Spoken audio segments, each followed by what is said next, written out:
আলহামদুলিল্লাহ, নতুন বছরের নতুন ধান লাগানো শুরু হয়ে গেছে। আজ ২৪শে পৌষ, ৮ই জানুয়ারি ২০২৬। যেসব নিচু ও ডোবা শ্রেণীর জমিগুলো আছে সেই জমিগুলোতে অলরেডি ধান লাগানো শুরু হয়ে গেছে।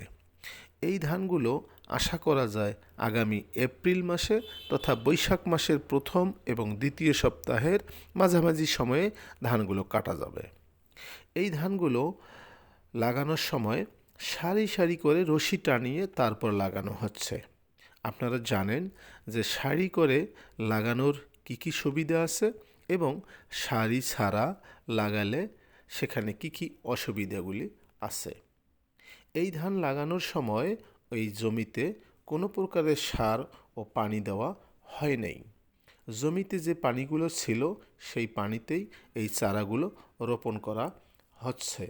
কমপক্ষে এই ১ মাস এই জমিতে আর কোনো পানি দেওয়া লাগবে না, সেই সাথে কোনো প্রকারের সারও দেওয়ার প্রয়োজন হবে না। তাই আপনারা দেরি না করে দ্রুত এই রকমের জমি থাকলে তা ধান লাগিয়ে ফেলুন। ধন্যবাদ।